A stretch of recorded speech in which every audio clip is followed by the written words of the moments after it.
اب میں آپ کو ذرا اس جو انسانوں میں سے انسان دشمنی کا جن کا سب سے بڑا رول ہے، میں ان کی 2000 سالہ تاریخ کا آپ کے سامنے نقشہ رکھنا چاہتا ہوں۔ ان 1400 سال کا تو میں نے صرف 4 آپ کو پوائنٹس بتائے۔ موسیٰ سے عیسیٰ تک 1400 برس علیہ الصلوۃ والسلام، 2 مرتبہ عروج، 2 مرتبہ زوال، اشیریوں کے ہاتھوں پٹوائی، بابلیوں کے ہاتھوں پٹانا، گریکس کے ہاتھوں مرمت، رومنس کے ہاتھوں مرمت۔ یہ جو 2000 سال ہیں، کیونکہ اب تو ظاہر بات ہے 21ویں صدی شروع ہو گئی، 20 صدیاں حضرت مسیح کو پوری ہو گئی۔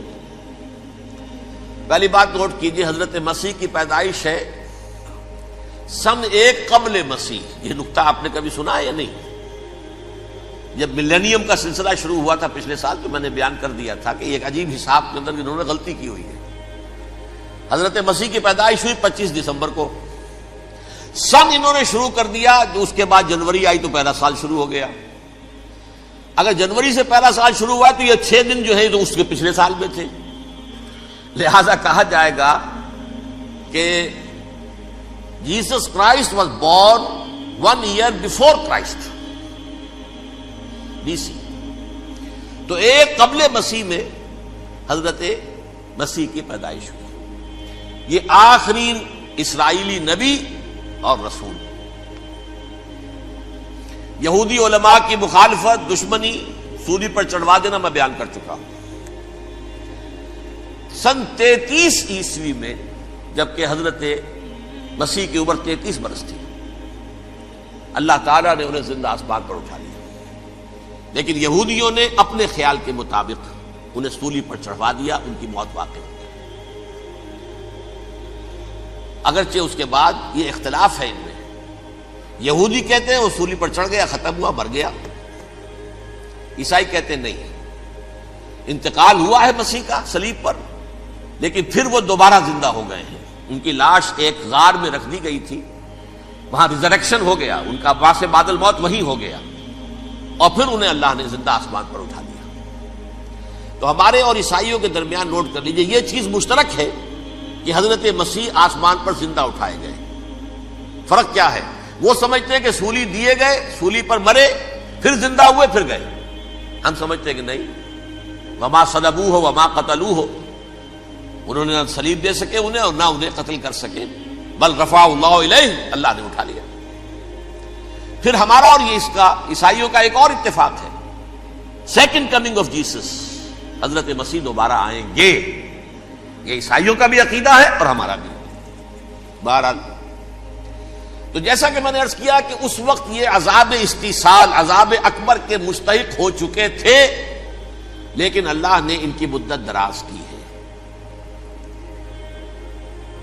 لیکن ان پر دنیاوی عذاب کا ایک کوڑا جو ہے اللہ تعالی کی طرف سے اسی وقت برسا۔ دنیاوی عذاب دنیا میں رہتے ہوئے ختم نہیں کیا۔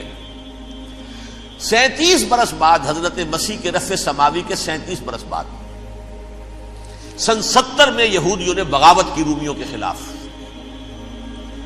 رومی ٹائٹس جنرل تھا ایک، اس نے پھر جو حملہ کیا ہے، 1,33,000 یہودی ایک دن میں قتل کیا یروشلم میں، اور ہیکل سلیمانی گرا دیا۔ وہ ہیکل پہلے بھی گرا تھا، پہلے 1400 سال کے دوران میں بھی نبوکڈنیزر نے گرایا تھا، لیکن پھر اس کے 150 سال بعد انہوں نے دوبارہ بنا لیا تھا، اس لیے وہ اسے سیکنڈ ٹیمپل کہتے ہیں۔ پہلا ٹیمپل جو حضرت سلیمان نے بنایا تھا، نبوکڈنیزر نے گرا دیا 587 قبل مسیح میں، پھر دوبارہ انہوں نے 150 سال کے بعد بنا لیا۔ وہ اس تاریخ کا حصہ ہے، میں نے جس کے بارے میں آپ کو تفصیل نہیں بتائی۔ اس میں یہ ہوا سن 70 میں وہ گرا دیا گیا، وہ آج تک گرا پڑا ہوا ہے۔ نمبر 2، یہ کہہ دیا گیا کہ یہودیوں اس ارض فلسطین سے نکل جاؤ، تم یہاں نہیں رہ سکتے اب۔ لہذا جس کا جہاں سینگ سمایا چلا گیا، یورپ میں چلے گئے، ایشیا میں آ گئے، عرب میں آ گئے، یہ 3 قبیلے جو رات بھی میں نے عرض کیا تھا، بنو قینقاع، بنو نذیر اور بنو قریظہ، یہ وہاں سے آ کے مدینے میں آباد ہو گئے۔ جس کا جہاں سینگ سمایا، افریقہ میں، ہندوستان میں، جہاں چلے گئے، ڈایاسپورا اسے کہتے ہیں، وہ آپ نوٹ کر لیجیے اس لفظ کو، ڈایاسپورا، ہمارا دور انتشار، جبکہ ہمیں ہماری اصل سرزمین تو فلسطین ہے، حضرت ابراہیم کا مسکن، حضرت اسحاق حضرت یعقوب کا مسکن فلسطین، یہ ہے ہماری اصل جاگیر، یہ تو ہماری جدی پشتی جاگیر ہے، لیکن یہاں سے نکال دیے گئے سن 70 عیسوی میں، اور وہاں سے لے کے 1917 تک ان کا ڈایاسپورا جاری رہا۔ یہ دور انتشار ہے۔ اس دور انتشار کے اب چند حصے ہیں جس کو میں چاہتا ہوں کہ آپ علیحدہ علیحدہ سمجھ لیں۔ دور انتشار کا جو پہلا جو ہے تقریباً 300 برس، رومی حکمران تھے، وہ یہودیوں کے بھی دشمن تھے اور عیسائیوں کے بھی دشمن تھے۔ عیسائی اور یہودی ایک دوسرے کے بھی دشمن تھے، لیکن رومی سمجھتے تھے کہ یہ ایک ہی تھیلی کے چٹے بٹے ہیں۔ رومیوں کے نزدیک عیسائی بھی یہودیوں ہی کا ایک فرقہ تھے، کوئی علیحدہ مذہب تو تھا ہی نہیں۔ لہذا رومی جو ہیں رومنز، وہ ان دونوں کو ستاتے تھے، مارتے تھے، اور یہ آپس میں لڑتے تھے۔ یہودی عیسائیوں کو مارتے تھے، عیسائی یہودیوں کو مارتے تھے۔ یہ ہے 300 برس تک کی تاریخ۔ سن 300 عیسوی میں کیا ہوا؟ ایک معجزہ ہو گیا۔ بہت عظیم ایمپرر کانسٹینٹائن، قسطنطین اعظم، رومن ایمپررز میں سے بہت بڑا ایمپرر، وہ عیسائی ہو گئے۔ اب تو معاملہ بالکل تلپٹ ہو گیا، پوری سلطنت عیسائی ہو گئی۔ اب عیسائیوں کے عیش ہو گئے اور یہودیوں پہ مار پڑنی شروع ہوئی۔ اب عیسائیوں کا آپ خود سوچئے کہ جنہیں وہ خدا بنا بیٹھے ہیں، خدا کا بیٹا قرار دے رہے ہیں، ان کے قاتل کون؟ یہودی بدماش۔ لہذا ان کی وہ پٹائی شروع ہوئی ہے یورپ میں، پوری رومن امپائر میں انہیں ذلیل کیا گیا۔ شہروں میں آمد بند، علیحدہ رہو، گھیٹوز کے اندر رہو۔ یہودی کا نام جو ہے وہ گالی بن گیا، جیسے آج بھی یہودی گالی کہتے ہیں، جیسے خنزیر کا لفظ، آخر وہ بھی اللہ کی مخلوق ہے، لیکن آپ کو معلوم ہے کوئی شخص زبان پہ نام نہیں لانا چاہتا خنزیر کا، سور کا، ہے تو مخلوق وہ بھی ایک حیوان ہے۔ ایسے ہی یہ ہے یہودی گالی، جیوٹ گالی۔ لہذا ایک طرف تو ان دونوں کے درمیان دشمنی، جس کو قرآن کہتا ہے وَأَغْرَيْنَا بَيْنَهُمُ الْعَدَاوَةَ وَالْبَغْضَاءَ، ہم نے ان کے مابین دشمنی جو ہے پیدا کر دی ہے۔ اور جب یہ پوری سلطنت عیسائی ہو گئی تو قافیہ تنگ ہو گیا یہودیوں کا۔ اب آئیے 571 عیسوی، یعنی جبکہ ڈایاسپورا کو کتنا عرصہ ہو چکا تھا؟ 500 برس۔ سن 70 سے شروع ہو رہا ڈایاسپورا، جب ٹائٹس نے گرایا ہے ہیکل کو اور نکال باہر کیا انہیں فلسطین سے، بھاگ جاؤ یہاں ایک یہودی بھی نہیں رہے گا، فلسطین سے نکال دیے گئے۔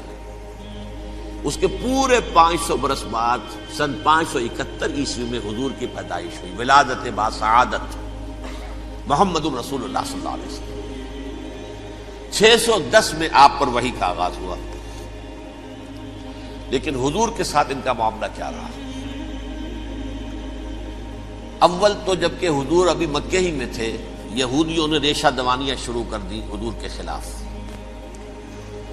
قریش مکہ کو سکھاتے تھے، پڑھاتے تھے، ان سے یہ پوچھو، ان سے یہ پوچھو، انہیں اس طرح تنگ کرو، ان سے یہ امتحان لو، یہ آپ کے علم میں ہے۔ سورہ بنی اسرائیل میں، سورہ کہف میں وہ سوالات، جو امتحانی سوالات آئے تھے، ذوالقرنین کون تھا، اصحاب کہف کون تھے، تم رسول بنے پھرتے ہو تو بتاؤ، اور یہ روح کی حقیقت کیا بتاؤ۔ یہ ساری ریشہ دوانیاں کر رہے تھے بیٹھے ہوئے، ابھی وہیں پر حضور ابھی پہنچے بھی نہیں۔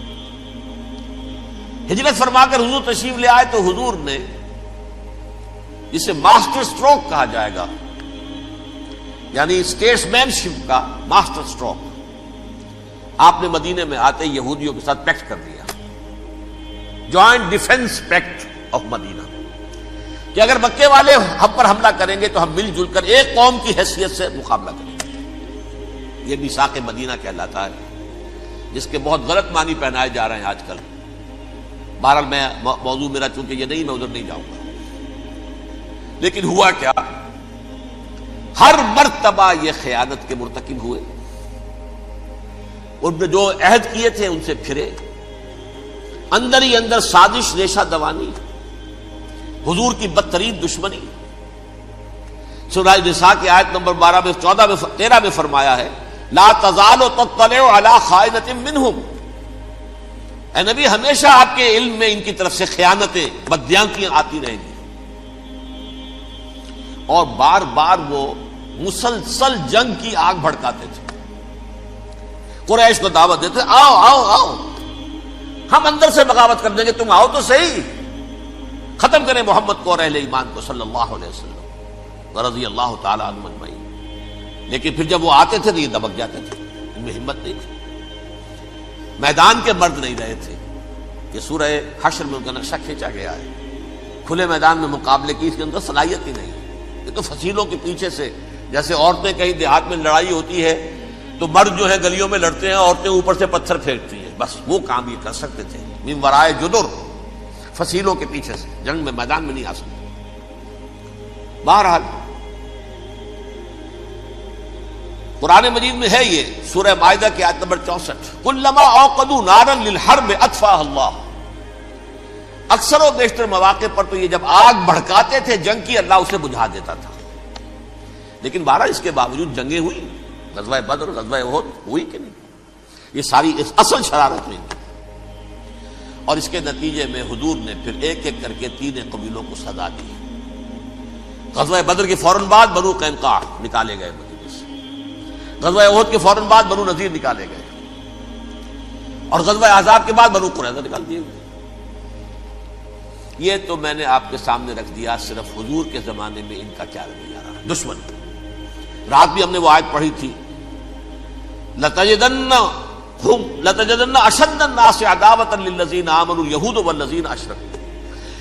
اہل ایمان کی دشمنی میں شدید ترین تم پاؤ گے یہودیوں کو اور مشرکین بھی بعد میں ہے، پہلے یہودی.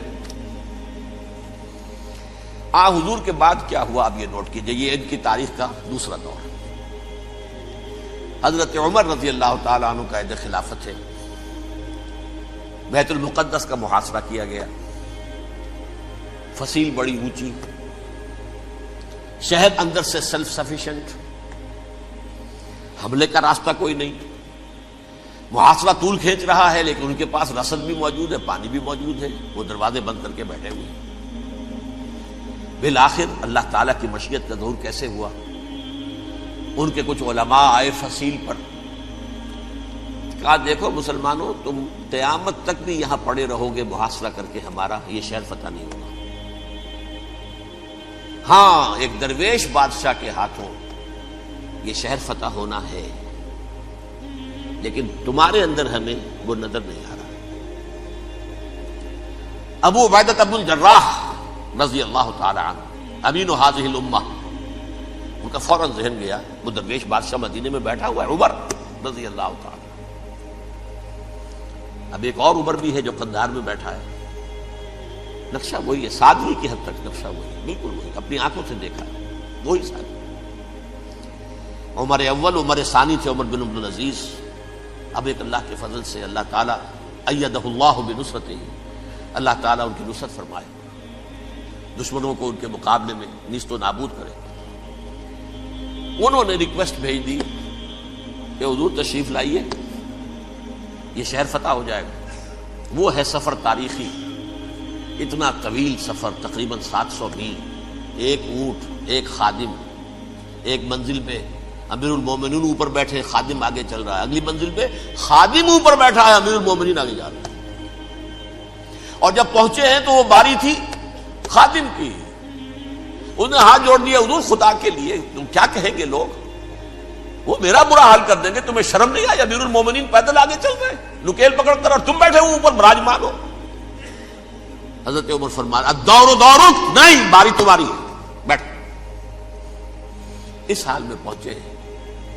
اور پھر یہ کہ ابو عبیدہ بن الجراح آئے ہیں، استقبال کیا ہے تو دیکھا ہے اس حال میں چلے آ رہے ہیں. عمر نکیل پکڑے ہوئے چلے آ رہے ہیں، اور کہتے ہیں کہ کہیں کیچڑ ویچڑ تھا، جوتے خراب ہو گئے تھے، وہ بھی اتار کے ہاتھ میں پکڑے ہوئے، کپڑے تو تھے ہی پھٹے ہوئے. انہوں نے کہا بھی حضرت ابو عبیدہ نے، دیکھیے یہ بڑا متمدن ملک ہے، بڑا مہذب علاقہ ہے، یہ آپ ذرا حلیہ اپنا درست فرما لیں تب جا کے پیش ہم آپ کو کریں گے. آپ نے فرمایا نحن قوم اعزنا اللہ بالاسلام، ہم وہ قوم ہیں جنہیں اللہ نے عزت دی ہے اسلام کے ذریعے سے. کپڑوں کے ذریعے سے نہیں، دولت کے ذریعے سے نہیں۔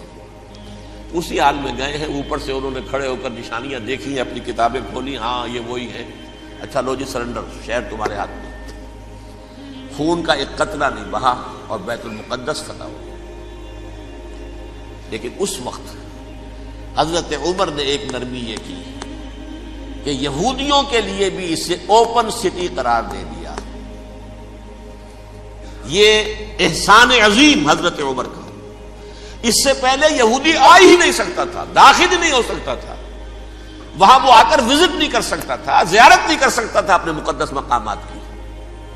حضرت عمر نے یوں سمجھیے کہ تقریباً 550 برس کے بعد ان کے لیے راستہ کھولا ہے کہ ہاں تم آ سکتے ہو، زیارت کر سکتے ہو۔ لیکن یہ عیسائیوں نے لکھوایا معاہدے کے اندر، انہیں یہاں آپ آباد ہونے کی اجازت نہیں دیں گے، لیکن کم وزٹ دی پلیسز، دیکھیں زیارتیں کریں اور جائیں۔ یہ معاہدہ حضرت عمر کا ہے رضی اللہ تعالیٰ، جو پھر خلافت راشدہ کے بعد بنو امیہ نے بھی اس کو آرڈر کیا، بنو عباس نے کیا۔ پھر جو ہمارے یہ ترکوں میں اندر خلافت آئی تو ترک خلفاء نے بھی اس معاہدے کی پوری پابندی کی۔ فلسطین میں آ سکتے ہیں یہودی، صرف زائرین کی حیثیت سے، وہاں آباد نہیں ہو سکتے۔ اب آئیے اگلا دور آیا حضرت عثمان کا دور خلافت۔ یہ ہے وہ وقت کہ اب یہود نے امت مسلمہ کی پیٹھ میں چھرا گھونپا۔ وہ کیسے؟ ایک یہودی عبداللہ ابن سبا اسلام کا لبادہ اوڑھ کر آ گیا، معاشرے کا جائزہ لے لیا۔ ان میں بنو ہاشم اور بنو امیہ میں جو پرانی کشاکش تھی اس کے کچھ نہ کچھ جراثیم باقی ہیں، اگر ان کو ذرا بھڑکا دے تو مسلمانوں میں انتشار پیدا ہو جائے۔ کہا یہ عثمان کون ہے؟ یہ تو بنو امیہ میں سے ہے، یہ حق تو بنو ہاشم کا ہے، خلافت ان کے پاس ہونی چاہیے، محمد کے تو رشتہ دار وہ ہے صلی اللہ علیہ وسلم۔ عوام الناس کے اندر بات پھیلنی شروع ہوئی۔ پھر ایک بڑی سازش کے انداز میں حضرت عثمان کے خلاف پروپیگنڈا، حضرت عثمان کے جو عاملین تھے، گورنر تھے، ان کے خلاف پروپیگنڈا، اور ایسی ہوشیاری کرتے تھے کہ کوفے میں کوفے کے حاکم کے خلاف کچھ نہیں کہنا، اجی مصر میں یہ ہو رہا ہے، اجی شام میں یہ ہو رہا ہے، اجی یہ جو عثمان ہے وہ یہ کر رہا ہے، یہ ظلم ہو رہا ہے، یہ لوٹ مار ہو رہی ہے، یہ خیانتیں ہو رہی ہیں۔ اب نہ تو اس زمانے میں مینز آف کمیونیکیشن، کیسے تصدیق کریں؟ افواہیں تو آپ آج کراچی کے اندر شروع ہو جائے تو پتہ نہیں چل سکتا کسی کو کہ کیا اس میں صداقت ہے، کیا جھوٹ ہے۔ اور بری بات جو ہے فطرت انسانی کی کمزوری ہے، وہ فوراً قبول کرتا ہے، کسی کے بارے میں اچھی بات ماننے کو تیار نہیں ہوتا، لیکن بری بات تو فوراً تیار۔ بہرحال یہ فتنہ انہوں نے اٹھایا، حضرت علی کی الوہیت کا فتنہ اٹھایا، حضرت عثمان کے خلاف الفتنۃ الکبریٰ برپا کیا، حضرت عثمان شہید ہوئے۔ اس کے بعد 5 برس تک مسلمان ایک دوسرے کی گردنیں کاٹتے رہے، باہمی خانہ جنگی ہوئی۔ امت کو وہ زخم لگایا ہے جو آج تک جس سے خون رس رہا ہے۔ یہ شیعان عثمان اور شیعان علی تھے، جو بعد میں پھر سنی اور شیعہ ہو، اور آج تک فتنہ کس نے جگایا؟ ایک عبداللہ ابن سبا یہودی اور اس کے کارندے، شیطان کا ایجنٹ، اور انسانوں میں سے بھی اس کے جو بھی حواریین تھے اور شیطانوں کے اندر سے بھی تھے، انہوں نے بھی اس آگ کو بھڑکایا۔ یہ آپ سوچ لیجئے کہ یہ کس نے وہ زخم لگایا؟ یہودی۔ اگلا دور آیا، خلافت راشدہ ختم ہوئی، بنو امیہ کا بھی دور کافی گزر گیا۔ طارق ابن زیاد 712 عیسوی میں حملہ کرتے ہیں اسپین پر۔ اسپین اس وقت عیسائیت کا بہت بڑا گڑھ، بڑے کٹر ترین عیسائی جو ہے وہ اسپین میں تھے، لہذا یہودیوں کی وہاں بہت پٹائی ہوتی تھی، میں بتا چکا ہوں، دشمنی تھی، یہ تو چلی آ رہی تھی عیسائیوں کے ہاتھوں یہودیوں کی۔ وہ تو سن 300 عیسوی سے ایمپرر کانسٹنٹائن کے بعد سے شروع ہو گئی تھی۔ اس حوالے سے یہودیوں نے اس وقت چالاکی یہ برتی، کچھ راستے واسطے بتائے، کچھ مدد کی طارق ابن زیاد کی۔ طارق ابن زیاد نے انہیں اپنا محسن سمجھا، ہسپانیہ فتح ہو گیا تو یہودی چونکہ محسنین کی فہرست میں آ چکے تھے، انہیں بہت اقتدار نصیب، بڑی سپورٹ مسلمانوں نے دی۔ ان کے بڑے بڑے علماء جو ہیں اسی دور کے اندر پیدا ہوئے، بڑے بڑے تھنکرز ان کے اسی دور میں پیدا ہوئے۔ بن گوریون جو کہ ایک وزیر اعظم تھا اسرائیل کا، اس نے یہ لکھا ہے اپنی کتاب میں، Muslim Spain was the golden era of our diaspora. وہ ڈائسپورا جو 70 عیسوی سے شروع ہوا تھا اور 1917 عیسوی تک جاری رہا ہے، اس میں سے گولڈن ایرا ہمارا جو تھا وہ مسلم اسپین تھا. ہسپانیہ میں بیٹھ کر ہم عیش کیے. لیکن وہاں سے انہوں نے اور جو کچھ کیا، یہ تو داستان کے تو بہت سے گوشے ہیں، لیکن میں جس اسٹریٹ لائن میں چل رہا ہوں اس کے اعتبار سے ایک بات سمجھ لی، وہاں بیٹھ کر انہوں نے اب عیسائیت کی پیٹھ میں چھرا گھونپا، پروٹیسٹنٹ مذہب پیدا کیا، تقسیم کر دیا. جیسے شیعہ سنی کی تقسیم، عبداللہ ابن سبا، رومن کیتھولک اور پروٹیسٹنٹ کی تقسیم، یہودی علماء. ہوتا کیا تھا؟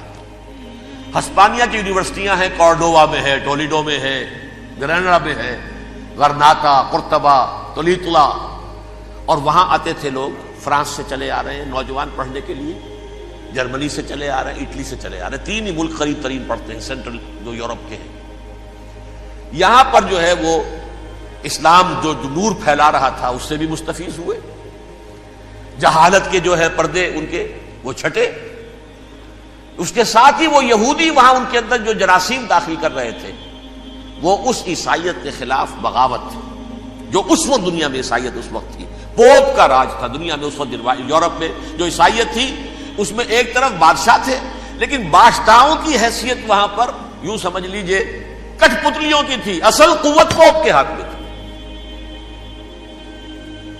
اور پوپ کو انہوں نے جیسے قرآن نے کہا اتخذوا احبارهم ورهبانهم اربابا من دون اللہ، کیونکہ سینٹ پال نے شریعت موسوی ساقط کر دی تھی تو اب شریعت تھی ہی نہیں.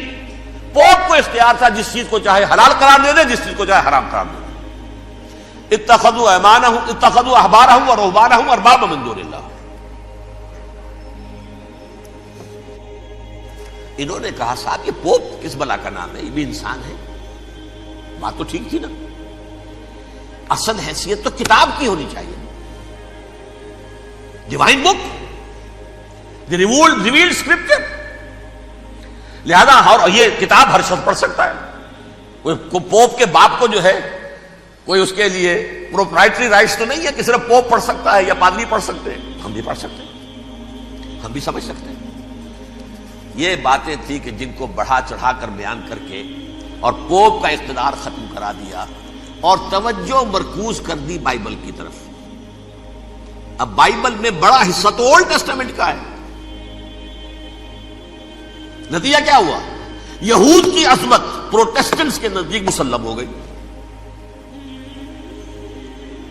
اصل قوم تو یہ ہے. وہ دشمنی بدلی کہ نہیں بدلی؟ موسیٰ کے امتی یہ ہے، تورات موسیٰ کو دی گئی، ابراہیم کی نسل یہ ہے. لہذا وہ جو دشمنی تھی، جو عداوت تھی کہ ہمارے خدا کو سوری چڑھانے والے ہیں یہ بدماش، اس کا ازالہ ہوا اس پروٹیسٹنٹ مذہب کے نتیجے میں. یہ میں اب آپ کو بتاتا ہوں کہ ایک نتیجہ وہ نکلا ہے جسے برٹرنڈ رسل نے بیان کیا ہے. اس کی کتاب ہے ان پریز آف آئیڈلنس، صفحہ 108. وہ لکھتا ہے the Christians retaining the Judaic belief in special revelation added to it the Roman desire for worldwide domination and the Greek taste for metaphysical subtleties. The combination produced the most fiercely persecuting religion that the world has yet known. یہ 3 چیزیں آ کر عیسائیت میں مل گئی. ایک تو جب یہ اولڈ ٹیسٹامنٹ جو ہے وہ ان کے ہاتھ میں آ گئی، اور اس کے میں کچھ آپ کو بتا دیتا ہوں کہ اولڈ ٹیسٹامنٹ کی تعلیمات، کیونکہ یہ اولڈ ٹیسٹامنٹ جو ہے یہ محرف تھی. اصل تورات تو گم ہو گئی تھی 587 قبل مسیح میں، جب پہلی مرتبہ ہیکل جو ہے تباہ ہوا ہے، اس وقت ختم ہو گئی تھی. اس کے کوئی 150 سال کے بعد انہوں نے یادداشتوں سے مرتب کر کے لکھی ہے. اب اس میں ان کے اپنے خیالات، اپنے امانی، اپنی توجیحات وہ شامل ہو گئی. لہذا میں آپ کو حوالے دیتا ہوں اس کتاب کے اندر مظالم کی جو تعلیم دی گئی ہے اہل کتاب نے اپنے مظالم قتل عام کے جواز کے لیے تورات میں تبدیلیاں کی اور پیغمبروں پر دہشت ناکی اور بدترین حرام کاری کے الزامات لگائے. سنیے، پہلا حوالہ ہے یہ گنتی باب 31 آیات 17-18.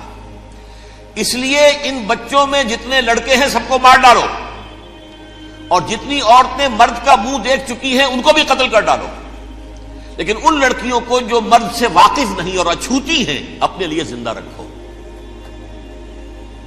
یہ کسی اللہ کی کتاب کا یہ جملہ ہو سکتا ہے؟ کسی ریویل بک کا؟ اور سنیے، یہ ہے استثناء ڈیٹرانومی باب 20 آیت 16-18. پر ان قوموں کے شہروں میں جن کو خداوند تیرا خدا میراث کے طور پر تجھ کو دیتا ہے، کسی ذی نفس کو جیتا نہ بچا رکھنا، جیسا خداوند تیرے خدا نے تجھ کو حکم دیا بالکل نیست کر دینا. مرد، عورتیں، بچے، بوڑھے سب ختم. یہ کتاب مقدس ہے. اور سنیے، سموئیل باب 27 آیت نمبر 9. اور داؤد نے اس سرزمین کو تباہ کر ڈالا اور عورت مرد کسی کو جیتا نہ چھوڑا. نمبر 4، ان سب آباد شہروں کو ماں، عورتوں اور بچوں کے بالکل نابود کر ڈالا. کتاب استثناء باب 3 آیت 6. یہ ہے جو کہہ رہا ہے برٹرنڈ رسل، کرسچینٹی میں آ کر اب یہ تین چیزیں شامل ہو گئی. ایک تو یہ باربیرین یہ تعلیم جو ہے، اور یہ مذہب کے نام پہ تعلیم، یہ کتاب مقدس کی تعلیم. نمبر 2، رومنز کے اندر جو ایک تمنا تھی ورلڈ ڈومینیشن کی، وہ عیسائیت کے اندر آ گئی. اس لیے کہ پوری رومن امپائر جو ہے عیسائی ہو گئی، تو اسے وراثت کے اندر ورلڈ ڈومینیشن کی جو ایک تمنا تھی وہ مل گئی. اور پھر یہ کہ انہوں نے جو توہمات تھے یونانیوں کے، ان کو بھی اپنے ہاں مختلف شکلوں کے اندر جمع کر لیا. ان تین چیزوں کا the combination produced the most fiercely persecuting religion that the world has yet known. اس کے نتیجے میں دنیا میں تاریخ انسانیت کے اندر جو بدترین خونخوار ترین مذہب ہو سکتا ہے وہ شکل عیسائیت نے اختیار کی.